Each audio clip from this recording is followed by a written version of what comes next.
Doctor Sampath గారు నీకంటే మంచిగా చెప్తుంది. ఓకే, కాకతీయులు ఇచ్చినటువంటి అదృష్టం, ప్రకృతి ఇచ్చినటువంటి అదృష్టం, మీ దయ వల్ల అన్ని అడవులన్నీ అంతరించిపోయినాయి. మళ్ళీ పామాయిల్ హార్టికల్చర్ పెంచండి. మళ్ళీ వ్యక్తులు, గౌరవ ప్రజాప్రతినిధులు, ఈవెన్ అధికారులు, కలెక్టర్లు కూడా ఉద్యోగం చేసుకుంటే వెళ్ళి ఆడ పొలాలలో మొక్కలేస్తున్నారు. కాబట్టి రైతు సోదరులందరూ కూడా మీ బిడ్డలకి రేపు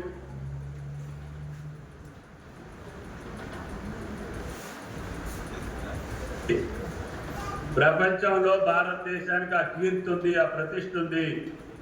అందరూ వచ్చి పొలాల్లో ఉండే రోజు దగ్గరలోనే ఉన్నాయి. ఇప్పటికే మొదలైంది. సాఫ్ట్వేర్ ఇంజనీర్లు కూడా శుక్రవారం వచ్చి శని ఆదివారాలు వాళ్ళ తల్లిదండ్రుల దగ్గర వ్యవసాయం చూసుకొని మళ్ళీ వచ్చి ఉద్యోగం చేస్తున్నారు. చేస్తా పామాయిల్ పంటకు వచ్చిన వాళ్ళు అంటున్నారు, అది వచ్చే ₹1,00,000 రెయ్యం డబ్బులు కూర్చోవాల్సి వస్తుంది, నా పొలంలో ఒక గంట సేపు కూర్చుంటే నాకు ₹1,00,000 వస్తుంది అనే కాడు ఉన్నారు. కాబట్టి నేను ఒక్క పామాయిల్ అంటలా, ఇంకా ఎక్కువ ఆదాయం వచ్చే పంటలు కూడా ఉన్నాయి. జాజి ఉంది, వక్ ఉంది, మిరియం ఉంది, అనేక పంటలు ఉన్నాయి. ఆ పంటలు మన భూములు 31 జిల్లాలో కూడా సూట్ అవుతాయి. కాబట్టి రాష్ట్ర రైతాంగం మొత్తం కూడా హార్టికల్చర్కి వెళ్ళండి. ఆఖరికి ఎదురేసినా కూడా మీకు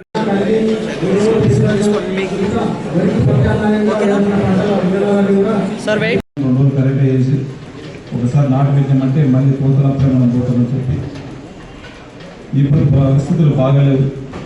ఈ ఎల్నిఓ ఏదైతే ఉందో భయంకరంగా రాబోతూ ఉన్నది. ఎందుకంటే లాస్ట్ టైం వచ్చేళ్ళకి ఇప్పటికీ చాలా వ్యత్యాసం కూడా ఉన్నది. ఇప్పుడే అధికారులు చెప్పిన దాని ప్రకారం 29% మన రైన్ఫాల్ తక్కువ కూడా ఉన్నాం, మైనస్గా ఉన్నాం. దీన్ని దృష్టిలో పెట్టుకొని మనం మారుతాడు పడదు. గతంలో ఉన్న పెద్ద మనుషులు చాలా మటుకు ఒకటి వేసిన తర్వాత కూడా మనం కందులు వేస్తే మధ్యలో పెసలు వేసేది, కందులు వేస్తే మధ్యలో మినుములు వేసేది. ఇవి కూడా వేసుకొని లాభదాయకమైనటువంటి పంటలే. వరే కాకుండా వరికి సేమ్ టైం ఈరోజు చిరుధాన్యాలు ఉన్నాయి.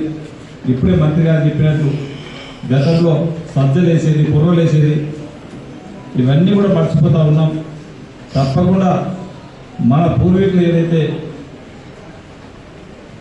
చిరుధాన్యాలు కానివ్వండి, ఇవన్నీ పంటలు ఏదైనా వేస్తున్నారో అవన్నిటిని కూడా మరొకసారి మనం పునరావృతం చేసుకొని వేసుకోవాల్సిన అవసరం ఎంతైనా ఉంది. ఆ వరిపైన పడితే కొద్దిగా ఇబ్బందికరంగా ఉంది. ఈ వాటర్ మాకు ఈరోజు కొన్ని బోర్లలో వాటర్ నీళ్ళు ఉంటాయి. లాస్ట్ ఆ చేను 2 నెలల తర్వాత నాటిన తర్వాత అవి మంచిగా పుట్టకొచ్చిన తర్వాత అవి చేసినప్పుడు వాటర్ ఇబ్బంది అవుతూ ఉంటుంది. అప్పుడు ప్రాబ్లం అయితే చేను అప్పుడు ఎండిపోతుంటే అప్పుడు మనం దోశ పెట్టుకోవాలి. ఉన్న పెట్టుబడి ఎంత అట్లా పెడతాం, మళ్ళీ బోర మీద బోర వేస్తాం. గ్రౌండ్లో ఉంటేనే కదా నీకు ఎన్ని బోర్ వేస్తాం పైకి వచ్చేసి నీళ్ళు. గ్రౌండ్లోనే నీళ్ళు ఉన్నప్పుడు నీళ్ళు లేనప్పుడు ఎన్ని బోర్లు వేసినా మనకు నీళ్ళు వచ్చే ఆస్కారం ఉండదు. దయచేసి ఎందుకంటే ఈ ఆగస్టులో కొద్దిగా గొప్ప ఉన్నది. సెప్టెంబర్ అక్టోబర్లో ఇప్పుడే శాస్త్రవేత్తలు తను చెప్పినట్లు కూడా చాలా భయంకరంగా కరువు రాబోతూ ఉన్నది.